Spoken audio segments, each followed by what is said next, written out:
Hi, colleagues. It's John Fischetti, along with Scott Imig, and welcome to episode 23 of We Will Get Through This, Transformative Leadership for Disruptive Times. Scott, it's TJIF here, although some people may be listening to it other days of the week. How are you? You're looking really good, high above Newcastle. I appreciate that. Yes, it's a beautiful day inside and out. Um, really glad to be here with you. I can't believe this is episode 23. We've been Number at this for a 23. little while now. Yeah, You, I think we want to share with folks, Scott, some reality that might be different from theirs in the current context in the United States, in particular around Europe and South America, where the COVID epidemic is continuing to increase its number of cases and the deaths. We happen to be in a place where it's actually the other way. We're actually doing fine. Regulations have come down. Schools are back open. We've returned to sort of a old normal. And I know we need to be happy about that, but what are you observing as you go around town and with all your kids in school?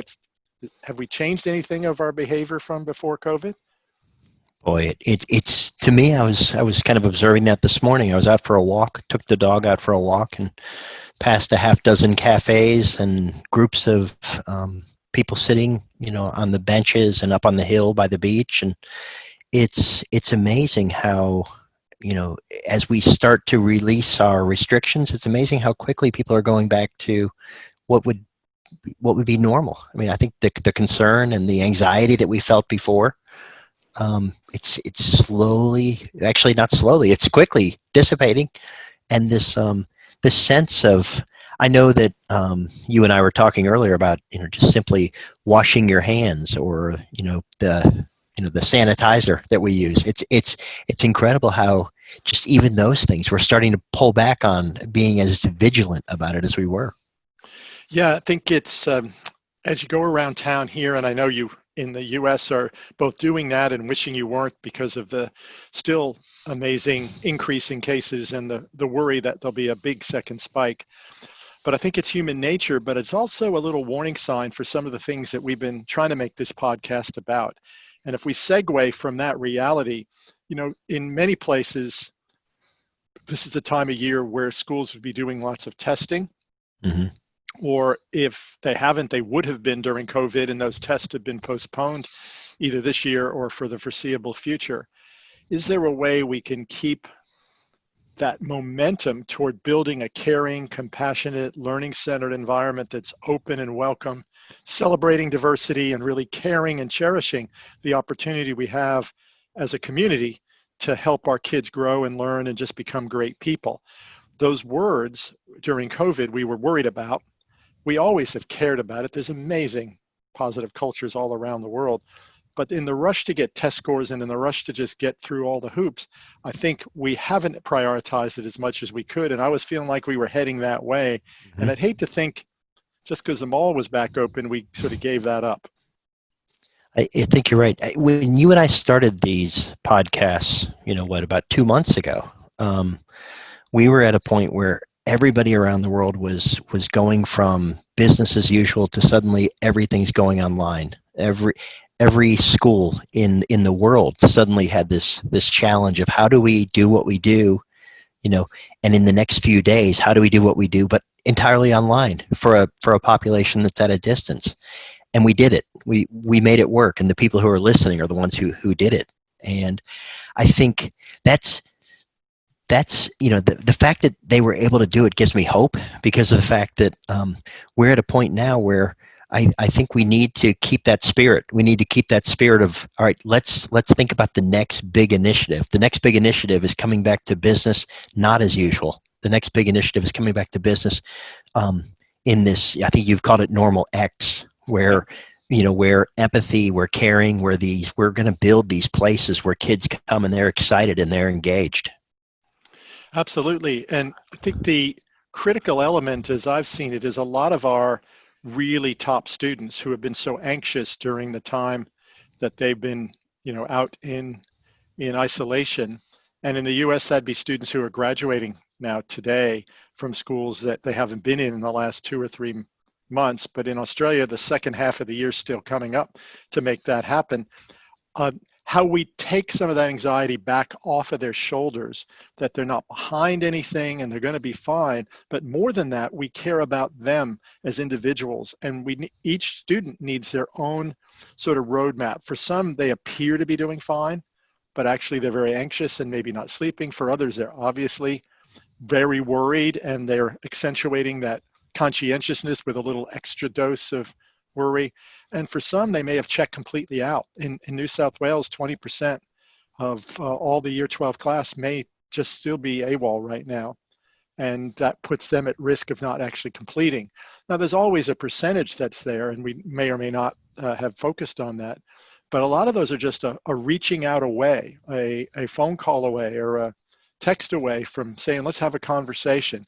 Because I think that many of our young people have tapped out, which is a very sad thing to say. So at all those spectrums, there's not one right answer, but a school that brings that caring, compassionate, empathetic, and really focused on the individual's success will really be not worrying about the other stuff as much as that until we get everybody feeling like they're okay, even in the uncertainty that's still ahead with COVID and the world and the other crises we're dealing with. True. I think, before all this, there was a great deal of research out there that showed about 40% of kids are coming to school disengaged anyway. Right. They didn't come to school to actually sit and listen and take in what was being shared and become a part of the class. They actually came because that was what was expected of them. So, we may be at that 40%, we may be at 50% right now who are disengaged. I don't know. But, this is the moment, because we have this great opportunity. And I think that's been the theme all along of this. The theme all along is, we're going to get through this, but we're going to get through this in a better way. And so, if we have principals who are listening and can take a purposeful approach with their staff members, and if we say, look, we're coming back and students are now physically back in our buildings, and you're right, in the US and in other places of the world that are listening, they're not there yet. But as we're reopening, we're not reopening to get students in to do what they were doing. We're getting students in, to do something new, because if anything, we've proven over just in this really short amount of time that we can do some pretty amazing things in our schools.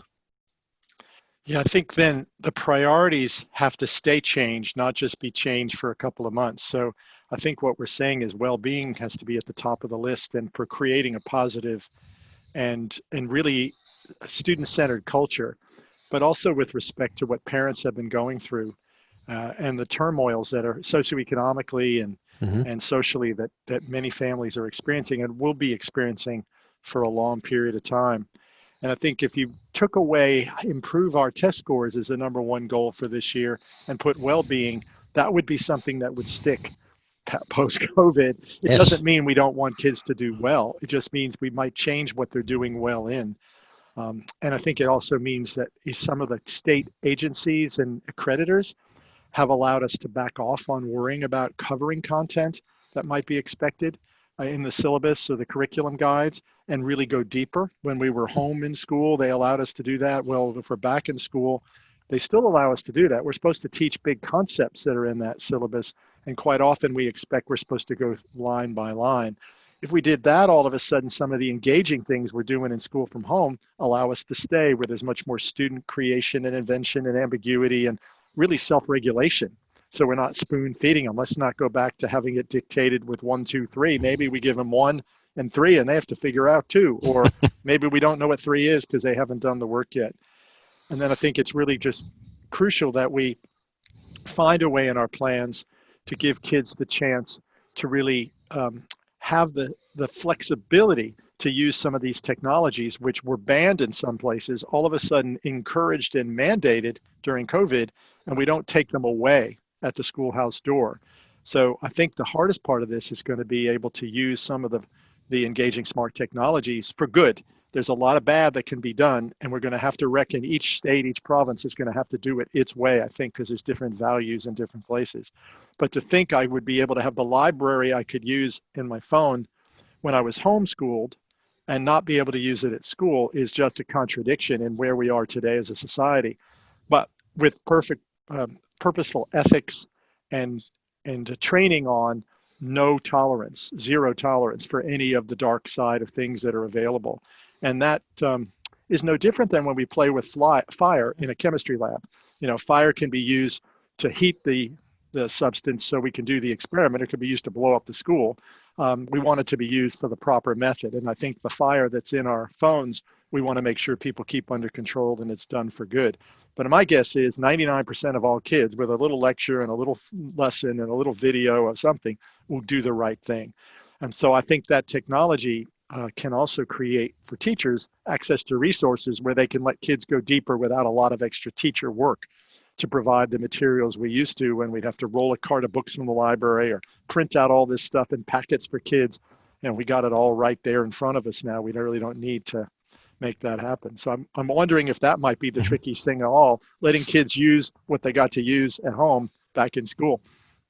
That's a great point, and I think I think technology combined with what you started off by talking about the fact if we combine technology with this idea of actually freeing up kids from a lot of these end of year expectations, we've got a generation of year 12 students, year 11 students who are going to look back on this in 5 years and 10 years and say, I'm in this career, I'm doing what I'm doing right now because of what happened when I was 17. They're going to be on this new trajectory because you know what, maybe they take a risk. Maybe this year is the year they take a risk and they really dig deep into the subject that they kind of worried about. But now it's because they don't have that looming weight at the end of the year, that end of grade test, or that in the US maybe the SAT or whatever it is. I think we're going to find that we have kids who become the artists or the engineers or the inventors that would not have even taken that leap. Absolutely. I think it may have already happened in people making choices, that teaching is a really valuable profession, that nurses are first responders, that people who work in supermarkets are heroes in a health crisis by allowing themselves to be there to serve us the food we need. It's like, oh, so I think there's a whole new generation of respect for jobs that may have gone under the radar previously. So you're right. I think major aspirations modified. I think it's also really important that we recognize in this well-being component, there's things going on at homes that kids need to be able to process and think through at school.